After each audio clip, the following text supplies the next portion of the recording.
Capítulo 1. A lição de violão.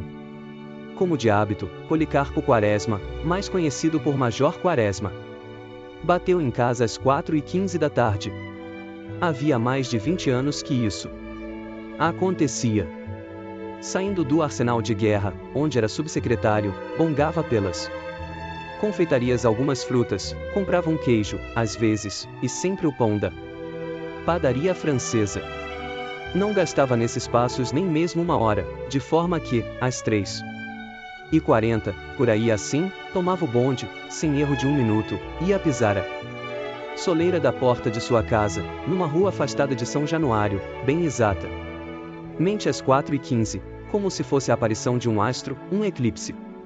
Enfim, um fenômeno matematicamente determinado, previsto e predito. A vizinhança já lhe conhecia os hábitos e tanto que, na casa do capitão Cláudio, onde era costume jantar-se aí pelas 4h30, logo que o viam passar, a dona gritava à criada: Alice, olha que são horas, o Major Quaresma já passou. E era assim todos os dias, há quase 30 anos. Vivendo em casa própria e tendo outros rendimentos além do seu ordenado, o Major Quaresma podia levar um trem de vida superior aos seus recursos burocráticos, gozando, por parte da vizinhança, da consideração e respeito de homem abastado. Não recebia ninguém, vivia num isolamento monacal, embora fosse cortês com os vizinhos que o julgavam esquisito e misantropo. Se não tinha amigos na redondeza, não tinha inimigos, e a única desafeição que merecera fora do Dr. Segadas, um clínico afamado no lugar, que não podia admitir que Quaresma tivesse livros, se não era formado, para quê? Pedantismo.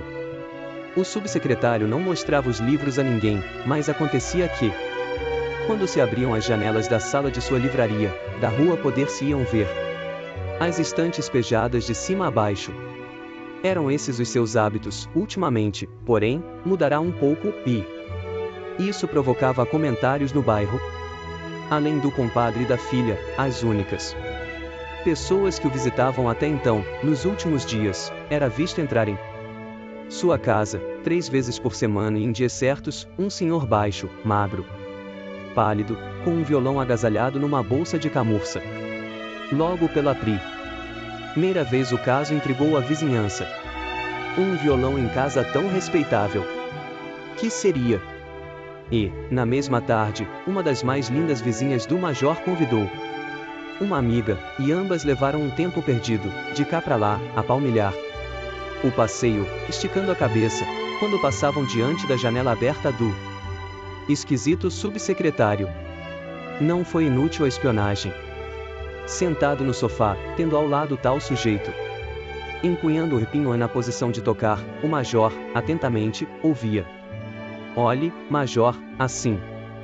E as cordas vibravam vagarosamente a nota ferida, em seguida, o mestre aduzia, ré, aprendeu? Mas não foi preciso pôr na carta, a vizinhança concluiu logo que o Major aprendia a tocar violão. Mas que coisa! Um homem tão sério metido nessas malandragens. Uma tarde de sol, um sol de março, forte e implacável, aí pelas cercanias das 4 horas, as janelas de uma erma rua de São Januário povoaram-se rápida e repentinamente, de um e de outro lado, até da casa do general. Vieram moças à janela. Que era? Um batalhão? Um incêndio? Nada disto. O Major Quaresma, de cabeça baixa, com pequenos passos de boi de carro, subia a rua, tendo debaixo do braço um violão em pudico. É verdade que a guitarra vinha decentemente embrulhada em papel, mas o vestuário não lhe escondia inteiramente as formas. À vista de tão escandaloso fato, a consideração e o respeito que o Major Policarpo Quaresma merecia nos arredores de sua casa diminuíam um pouco. Estava perdido. Maluco, diziam. Ele, porém, continuou serenamente nos seus estudos. Mesmo porque não percebeu essa diminuição. Quaresma era um homem pequeno, magro, que usava pince-nez, olhava sempre baixo, mas, quando fixava alguém ou alguma coisa, os seus olhos tomavam, por detrás das lentes, um forte brilho de penetração, e era como se ele quisesse ir à alma da pessoa ou da coisa que fixava. Contudo, sempre os trazia baixos, como se guiasse pela ponta do cavanhaque que lhe enfeitava o queixo.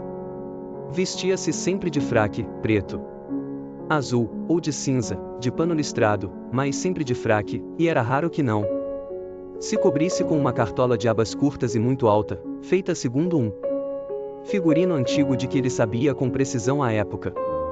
Quando entrou em casa, naquele dia, foi a irmã quem lhe abriu a porta, perguntando: "Janta já?" "Ainda não. Espere um pouco o Ricardo que vem jantar hoje conosco." "Policarpo, você precisa tomar juízo. Um homem de idade, com posição respeitável, como você é, andar metido com esse seresteiro, um quase Capadócio, não é bonito." O major descansou o chapéu de sol, um antigo chapéu de sol com a haste inteiramente de madeira, e um cabo de volta, incrustado de pequenos losangos de madreperola, e respondeu: "Mas você está muito enganada, mana. É preconceito supor-se que todo homem que toca violão é um desclassificado. A modinha é a mais genuína expressão da poesia nacional e o violão é o instrumento que ela pede. Nós é que temos abandonado o gênero, mas ele já esteve em honra em Lisboa, no século passado, com o padre Caldas que teve um auditório de fidalgas. Beckford, um inglês, muito elogia. Mas isso foi em outro tempo, agora. Que tem isso, Adelaide? Convém que nós não deixemos morrer as nossas tradições, os usos genuinamente nacionais." "Bem, Policarpo, eu não quero contrariar você, continue lá com as suas manias." O major entrou para um aposento próximo, enquanto sua irmã seguia em direitura ao interior da casa. Quaresma despiu-se, lavou-se, enfiou a roupa de casa, veio para a biblioteca, sentou-se a uma cadeira de balanço, descansando. Estava num aposento vasto, com janelas para uma rua lateral, e todo ele era formado de estantes de ferro. Havia perto de 10, com 4 prateleiras, fora as pequenas com os livros de maior tomo. Quem examinasse vagarosamente aquela grande coleção de livros havia de espantar-se ao perceber o espírito que presidia a sua reunião. Na ficção, havia unicamente autores nacionais ou tidos como tais: o Bento Teixeira, da prosopopeia, o Gregório de Matos, o Basílio da Gama, o Santa Rita Durão, o José de Alencar, o Todo, o Macedo, o Gonçalves Dias. Todo, além de muitos outros. Podia-se afiançar que nenhum dos autores nacionais ou nacionalizados de 80 para lá faltava nas estantes do major. De História do Brasil, era farta messe, os cronistas, Gabriel Soares, Gândavo e Rocha Pita, Frei Vicente do Salvador, Armitage, Aires do Casal, Pereira da Silva, Andelmo, Gexixivon Brasilien, Melo Moraes, Capistrano de Abreu, Soltei, Varnhagem, além de outros mais raros ou menos famosos. Então, no tocante a viagens e explorações, que riqueza! Lá estavam Randstaden, o Jean de Lery, o Saint-Hilaire, o Martius, o Príncipe de Neuville, o John Mave, o Von Ichevege, o Agassiz, Couto de Magalhães. E se encontravam também Darwin, Freycinet, Cook, Bougainville e até o famoso Pigafetta, cronista da viagem de Magalhães, é porque todos esses últimos viajantes tocavam no Brasil, resumida ou amplamente. Além destes, havia livros subsidiários, dicionários, manuais, enciclopédias, compêndios, em vários idiomas. Vê-se assim que a sua predileção pela poética de Porto Alegre e Magalhães não lhe vinha de uma irremediável ignorância das línguas light raras da Europa, ao contrário, o major conhecia bem sofrivelmente francês, inglês e alemão, e se não falava tais idiomas, lia-os e traduzia-os correntemente. A razão tinha que ser encontrada numa disposição particular de seu espírito, no forte sentimento que guiava a sua vida. Policarpo era patriota. Desde moço, aí pelos 20 anos, o amor da pátria tomou-o todo inteiro. Não fora o amor comum, paurador e vazio, fora um sentimento sério, grave. Nada de ambições políticas ou administrativas, o que Quaresma pensou, ou melhor, o que o patriotismo fez pensar foi num conhecimento inteiro do Brasil, levando-o a meditações sobre os seus recursos, para depois então apontar os remédios, as medidas progressivas, com pleno conhecimento de causa. Não se sabia bem onde nascerá, mas não fora decerto em São Paulo, nem no Rio Grande do Sul, nem no Pará. Errava quem quisesse encontrar nele qualquer regionalismo. Quaresma era antes de tudo brasileiro. Não tinha predileção por esta ou aquela parte de seu país, tanto assim que aquilo que o fazia vibrar de paixão não eram só os pampas do sul com o seu gado, não. Era o café de São Paulo, não eram o ouro e os diamantes de Minas, não era a beleza da Guanabara, não era a altura da Paulo Afonso, não era o estro de Gonçalves Dias ou o ímpeto de Andrade Neves, era tudo isso junto, fundido, reunido, sob a bandeira estrelada do Cruzeiro. Logo aos 18 anos quis fazer-se militar, mas a Junta de Saúde julgou-o incapaz. Desgostou-se, sofreu, mas não maldisse a pátria. O ministério era liberal, ele se fez conservador e continuou mais do que nunca a amar a terra que o viu nascer. Impossibilitado de evoluir-se sob os dourados do exército, procurou a administração e dos seus ramos escolheu o militar. Era onde estava bem. No meio de soldados, de canhões, de veteranos, de papelada ensada de quilos de pólvora, de nomes de fuzis e termos técnicos de artilharia, aspirava diariamente aquele hálito de guerra, de bravura, de vitória, de triunfo, que é bem o hálito da pátria. Durante os lazeres burocráticos, estudou, mas estudou a pátria, nas suas riquezas naturais, na sua história, na sua geografia, na sua literatura e na sua política. Quaresma sabia as espécies de minerais, vegetais e animais que o Brasil continha, sabia o valor do ouro, dos diamantes exportados por Minas, as guerras holandesas, as batalhas do Paraguai, as nascentes e o curso de todos os rios. Defendia com azedume e paixão a proeminência do Amazonas sobre todos os demais rios do mundo. Para isso ia até ao crime de amputar alguns quilômetros ao Nilo, e era com este rival do seu rio que ele mais implicava. Ai de quem o citasse na sua frente! Em geral, calmo e delicado, o major ficava agitado e malcriado quando se discutia a extensão do Amazonas em face da do Nilo. Havia um ano a esta parte que se dedicava ao Tupi-Guarani.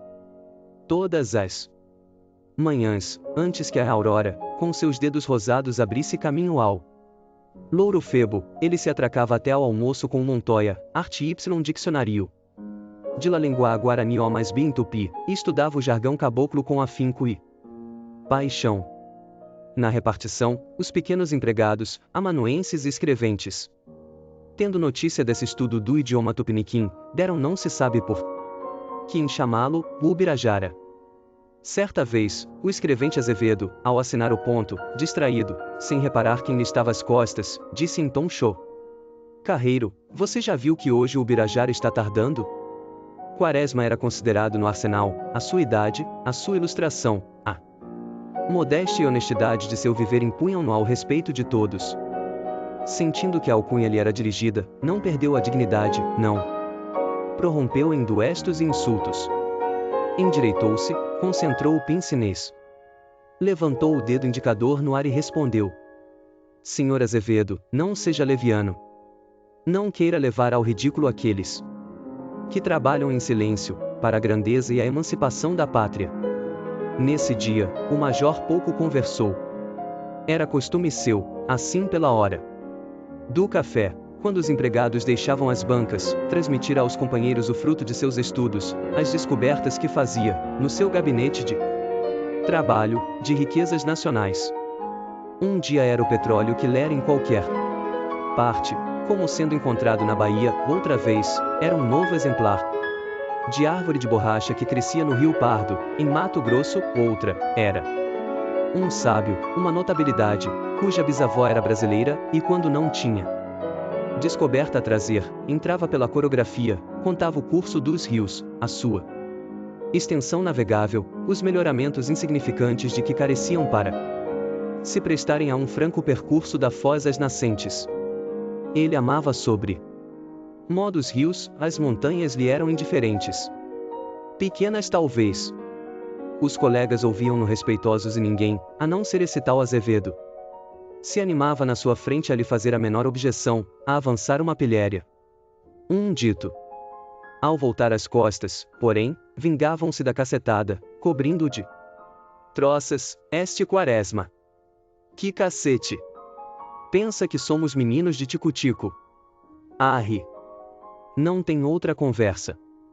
E desse modo ele ia levando a vida, metade na repartição, sem ser compreendido, e a outra metade em casa, também sem ser compreendido. No dia em que o chamaram de Ubirajara, Quaresma ficou reservado, taciturno, mudo, e só veio falar porque, quando lavavam as mãos num aposento próximo à secretária e se preparavam para sair, alguém suspirando, disse: "Ah! Meu Deus! Quando poderei ir à Europa?" O major não se conteve, levantou o olhar, concertou o pince-nez e falou fraternal e persuasivo: "Ingrato! Tens uma terra tão bela, tão rica, e queres visitar a dos outros. Eu, se algum dia puder, hei de percorrer a minha de princípio ao fim." O outro objetou-lhe que por aqui só havia febres e mosquitos. O major contestou-lhe com estatísticas e até provou exuberantemente que o Amazonas tinha um dos melhores climas da terra. Era um clima caluniado pelos viciosos, que de lá vinham doentes. Era assim o major Policarpo Quaresma, que acabava de chegar à sua residência, às 4h15 da tarde, sem erro de um minuto, como todas as tardes, exceto aos domingos, exatamente, ao jeito da aparição de um astro. Ou de um eclipse. No mais, era um homem como todos os outros, a não ser aqueles que têm ambições políticas ou de fortuna, porque Quaresma não as tinha no mínimo grau. Sentado na cadeira de balanço, bem ao centro de sua biblioteca, o major abriu um livro e pôs-se a lê-lo à espera do conviva. Era o velho Rocha Pita, o entusiástico Rocha Pita da história da América Portuguesa. Quaresma estava lendo aquele famoso período. Em nenhuma outra região se mostra o céu mais sereno, nem madrugada mais bela aurora, o sol em nenhum outro hemisfério tem os raios mais dourados, e mais não pôde ir ao fim. Batiam à porta. Foi abri-la em pessoa. "Tardei, major?" perguntou o visitante. "Não. Chegaste à hora." Acabava de entrar em casa do major Quaresma o senhor Ricardo Coração dos Outros, homem célebre pela sua habilidade em cantar modinhas e tocar violão.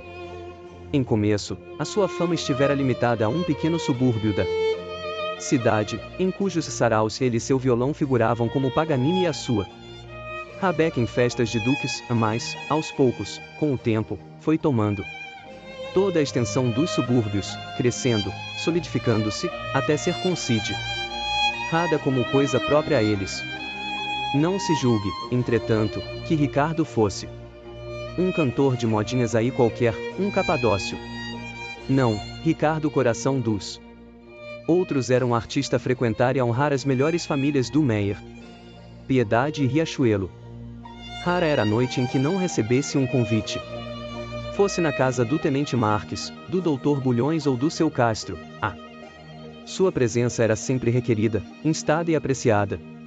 O Dr. Bulhões até tinha pelo Ricardo uma admiração especial, um delírio, um frenesi. Quando o trovador cantava, ficava em êxtase. "Gosto muito de canto", dizia o doutor no trem certa vez, "mas só duas pessoas me enchem as medidas: o Tamagno e o Ricardo." Esse doutor tinha uma grande reputação nos subúrbios, não como médico, pois que nem óleo de rícino receitava, mas como entendido em legislação telegráfica, por ser chefe de seção da Secretaria dos Telégrafos. Dessa maneira, Ricardo Coração dos Outros gozava da estima geral da alta sociedade suburbana. É uma alta sociedade muito especial e que só é alta nos subúrbios. Compõe-se em geral de funcionários públicos, de pequenos negociantes, de médicos com alguma clínica, de tenentes de diferentes milícias, nata essa que impa pelas ruas esburacadas daquelas distantes regiões, assim como nas festas e nos bailes, com mais força que a burguesia de Petrópolis e Botafogo. Isto é só lá, nos bailes, nas festas e nas ruas, onde se algum dos seus representantes vê um tipo mais ou menos Olha-o da cabeça aos pés, demoradamente, assim como quem diz, aparece lá em casa que te dou um prato de comida. Porque o orgulho da aristocracia suburbana está em ter todo dia jantar e almoço, muito feijão, muita carne seca, muito ensopado, naí, julga ela, é que está a pedra de toque da nobreza, da alta linha, da distinção. Fora dos subúrbios, na rua do ouvidor, nos teatros, nas grandes festas centrais, essa gente míngua, apaga-se, desaparece, chegando até as suas mulheres e filhas a perder a beleza com que deslumbram, quase diariamente, os lindos cavalheiros dos intermináveis bailes diários daquelas redondezas. Ricardo, depois de ser poeta e o cantor dessa curiosa aristocracia, extravasou e passou à cidade, propriamente. A sua fama já chegava a São Cristóvão e em breve, ele o esperava, Botafogo convidá-lo-ia, pois os jornais já falavam no seu nome e discutiam o alcance de sua obra e da sua poética. Mas que vinha ele fazer ali, na casa de pessoas de propósitos tão altos e tão severos hábitos? Não é difícil atinar.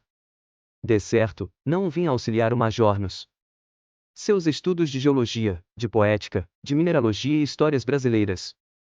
Como bem supus a vizinhança, o coração dos outros vinha ali tão somente ensinar o Major a cantar modinhas e a tocar violão. Nada mais e é simples. De acordo com a sua paixão dominante, Quaresma estivera muito tempo a meditar qual seria a expressão poético-musical característica da alma nacional. Consultou historiadores, cronistas e filósofos e adquiriu certeza que era a modinha acompanhada pelo violão. Seguro dessa verdade, não teve dúvidas, tratou de aprender um instrumento genuinamente brasileiro e entrar nos segredos da modinha. Estava nisso tudo mas procurou saber quem era o primeiro executor e cantor da cidade e tomou lições com ele. O seu fim era disciplinar a modinha e tirar dela um forte motivo original de arte.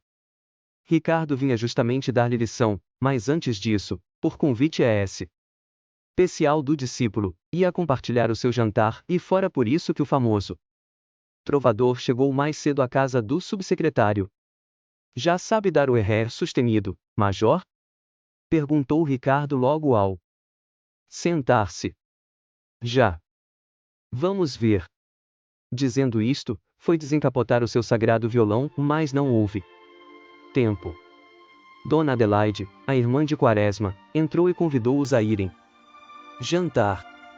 A sopa já esfriava na mesa, que fossem. O senhor Ricardo há de nos desculpar, disse a velha senhora. A pobreza do nosso jantar. Eu lhe quis fazer um frango com petit pois, mas Policarpo não deixou. Disse-me que esse tal petit pois é estrangeiro e que eu o substituísse por guando. Onde é que se viu frango com guando? Coração dos outros aventou que talvez fosse bom, seria uma novidade. E não fazia mal experimentar. É uma mania de seu amigo, senhor Ricardo, esta de só querer coisas nacionais, e a gente tem que ingerir cada droga, Qual, Adelaide, você tem certas ojerizas. A nossa terra, que tem todos os climas do mundo, é capaz de produzir tudo o que é necessário para o mago mais exigente. Você é que deu para implicar. Exemplo, a manteiga que fica logo rançosa. É porque é de leite, se fosse como essas estrangeiras aí, fabricadas com gorduras de esgotos, talvez não se estragasse. É isto, Ricardo. Não querem nada da nossa terra. Em geral é assim, disse Ricardo. Mas é um erro. Não protegem as indústrias nacionais. Comigo não. Há disso, de tudo que é nacional, eu não uso estrangeiro. Visto-me com pano nacional, calço botas nacionais e assim por diante. Sentaram-se à mesa. Quaresma agarrou uma pequena garrafa de cristal e serviu 2 cálices de Paraty. É do programa nacional, fez a irmã, sorrindo. De certo, e é um magnífico aperitivo. Esses vermutes por aí, drogas. Isto é álcool puro, bom, de cana, não é de batatas ou milho. Ricardo agarrou o cálice com delicadeza e respeito, levou-o aos lábios e Foi como se todo ele bebesse o licor nacional. Está bom, hein? Indagou o major. Magnífico, fez Ricardo, estalando os lábios. É de Angra. Agora tu vais ver que magnífico vinho do Rio Grande. Temos. Qual Borgonha? Qual Bordeaux? Temos no sul muito melhores. E o jantar correu assim, nesse tom. Quaresma exaltando os produtos nacionais, a banha, o toucinho e o arroz. A irmã fazia pequenas objeções e Ricardo dizia, não há dúvida, rolando nas órbitas os olhos pequenos, franzindo a testa diminuta que se sumia no cabelo áspero, forçando muito a sua fisionomia miúda e dura a adquirir uma expressão sincera de delicadeza e satisfação. Acabado o jantar, foram ver o jardim. Era uma maravilha, não tinha nem uma flor. Certamente não se podia tomar por tal míseros beijos de frade. Palmas de Santa Rita, quaresmas lutulentas, manacais melancólicos e outros belos exemplares dos nossos campos e prados.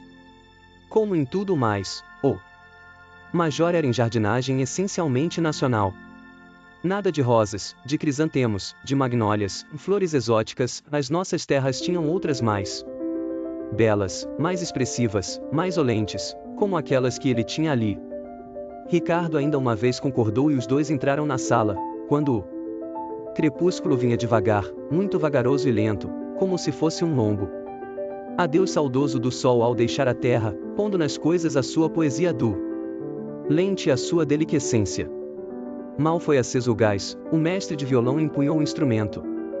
Apertou as cravelhas, correu a escala, abaixando-se sobre ele como se o quisesse beijar. Tirou alguns acordes, para experimentar, e dirigiu-se ao discípulo, que já tinha o seu em posição. Vamos ver. Tire a escala, major.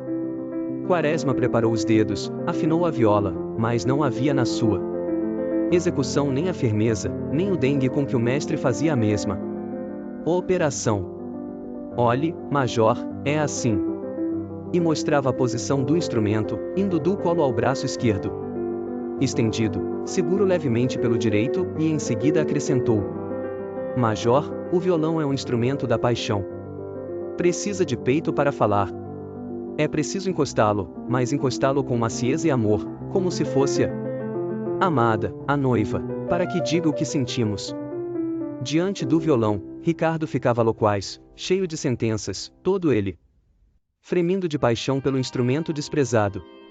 A lição durou uns 50 minutos. O major sentiu-se cansado e pediu que o mestre cantasse. Era a primeira vez que Quaresma lhe fazia esse pedido, e embora lisonjeado, quis a vaidade profissional que ele, a princípio, se negasse. Não tenho nada novo, uma composição minha. Dona Adelaide obtemperou então. Cante uma de outro. Por Deus, minha senhora! Eu só canto as minhas.